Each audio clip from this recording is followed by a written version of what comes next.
What's going on, YouTube fam? Today I want to give you guys a quick look at the Nike SB Dunk Lows collaboration with the Riot Skateshop.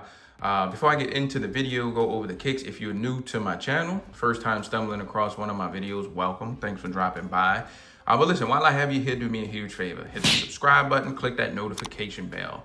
That way, when I upload new material, post new content, anything like that, you'll get notified, head to the channel, see what I uploaded.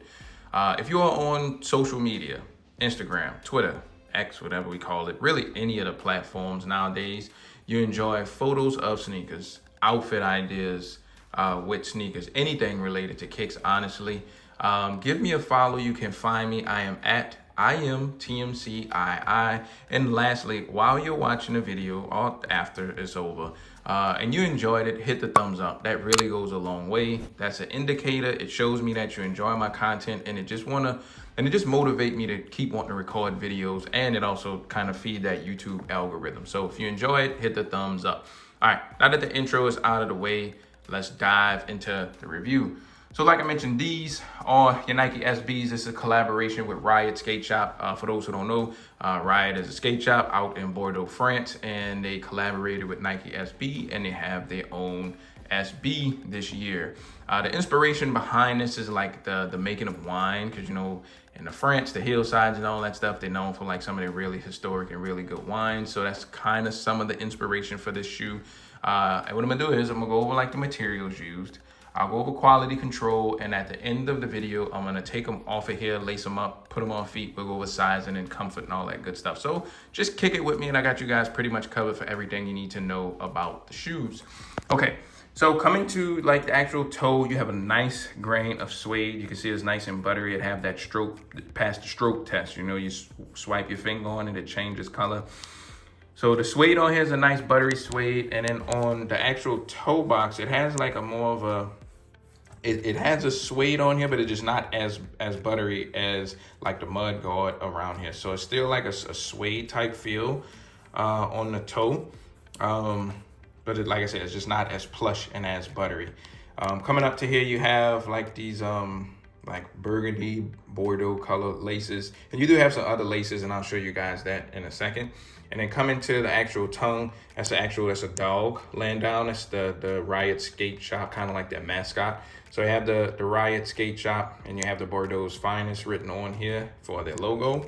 And while I'm right here, I'll just swing it around. So in the insole, you have like a cork insole, and you know, like the cork and goes inside the wine bottle. So it's kind of pulling that whole wine inspiration theme together. And then you have the same logo you saw on the tongue and the inside of this shoe. And then the inside on the insole of the other shoe, you get the Nike skateboard logo on here, but both have the cork kind of insole. So that is going up there. Coming to the side, you have more of that same kind of suede that's on the toe. The swoosh is, it's not the same. The swoosh feels like a really hard, stiff feeling on here. And there's actually some little hints of, I want to say maybe a little bit of 3M on here. I'm not 100% sure, but I believe they may have like a little hint of 3M on here. And it's a little bit more glossy. If you guys can see that, you have a glossy trim around the swoosh, whereas the swoosh is like a really stiff, hard leather almost. Coming to the back, you have the logo, like I said, the little mascot of the skate shop, that dog laying down. Nike written on the back of this shoe, and on the right shoe, you have Riot written on the back of the other shoe. Looking behind the tongue, making sure nothing special behind the tongue. So that's pretty much it for the materials on the upper for the most part. Just making sure you guys get a good look at it. Coming to the outsole, so you do have like a translucent sort of outsole, and you see like the grapes, the grapevine. So, you know, grapes and squishing grapes is all part of winemaking. So this is really trying to tell that story and bring that whole inspiration behind the shoe and the colorway together. So that's what you could kind of see, the grapes and the grapevines sticking through the bottom of the outsole. And it's the same on both. You have that same kind of grapevine, translucent look on the bottom of both shoes. So that is your materials. When it comes to the quality control, the QC was okay on these. I don't have anything to complain about at all. Just minor little stuff, just some little leftover glue marks and stuff that I could easily just rub off. You can see some glue stains where the midsole and the upper is kind of put together. Overall, for this being a collaboration, I think it's a decent quality control. I think the glue stains that I do see and have on here, you guys won't be able to see that much once these are on feet. So overall, the QC is decent. Coming to the box and the extras that you get. So you do get the extra laces right here. If you don't like the burgundy laces, you can change them out and put one of these. I'll probably keep the oval style SB laces in opposed to one of these. Just like a lot of the SBs, you've been getting this little SB sticker. You do get the cream quick strike color box instead of the other box. And then on the label, you can see that this is a quick strike colorway since it being a collaboration. Here's the color code breakdown, product breakdown down at the bottom. Open up your camera, scan this, a little link will pop up. It'll take you to the Nike website. It won't take you to the shoe. I think it will at some point. It may do something, but right now all it does is take you to Nike.com. So that's the shoes, laces, box, goodies, and all that stuff. Show you guys the kicks one more time before I take them off of here. Do me a favor, leave me a comment. Let me know if you think these were dope, if you copped them, you passed, or if you even knew about them, because they kind of flew under the radar a little bit. So this is my first SB purchase of the year.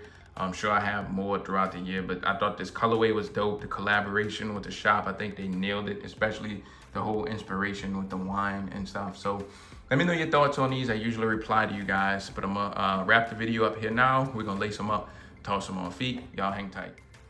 All right, guys, here's a quick on feet look at the Riot SBs. Just want to show y'all what they look like really quick on feet. I guess the first thing we can just jump into sizing. It's usually the most asked question from you guys. So me, typically with my Nike SBs, I usually try and go true to size. I'm a true size 10, but they didn't have a 10, so I had to settle for a 9.5. So I had to go down a half size, and it actually fit me. I guess maybe because it's the cork insole, and because of how the tongue is made out of this kind of suede material. It doesn't feel like extremely extra padded like most SBs, because that's why I usually have to go true to size, and I like a snug and exact fit on my kicks. Extra padding on SBs usually make me have to go true to size because it's usually too tight. Now, regular traditional dunks, I could go down a half size to get like that snug exact fit. Like I like my shoes to fit me like a glove, like a sock. But I think, like I said, because of the material of the tongue and it doesn't feel as padded, and that cork insole, going down a half size, these actually work for me. I'm not upset with the way these feel. I still prefer a 10, but the 9.5 works. So if you are in the market for these, and you have like a medium to narrow width foot, I would recommend going your true to size. If you have a wide foot, SBs, like I said, already ran a little bit small because of the extra padding and stuff in the inside. I think you should go up a half size because it's a narrow shoe too. I think up a half size if you have wide feet, and true to size if you have like a medium to narrow width foot. But like I said, if you didn't have any other choice like me in this case, me going down a half size actually works. So it's not a bad feel. As far as comfort goes, these are actually comfortable too. SBs are usually comfortable because of the extra padding and just a little bit of different technology that they use in these compared to a regular generic dunk. So they're comfortable, not extremely comfortable, but to say it's an older technology, it's comfortable. You can rock these all day, not be in any kind of pain at all. Skaters actually skate in them, so they love them. It's a comfortable shoe, but compared to new up-to-date technology, it's just outdated. But that's just my 2 cents on comfort and sizing. Like I mentioned earlier, subscribe if you're new. I'm gonna wrap the video up here. Thank you guys for watching. I'll see y'all on the next one. Peace.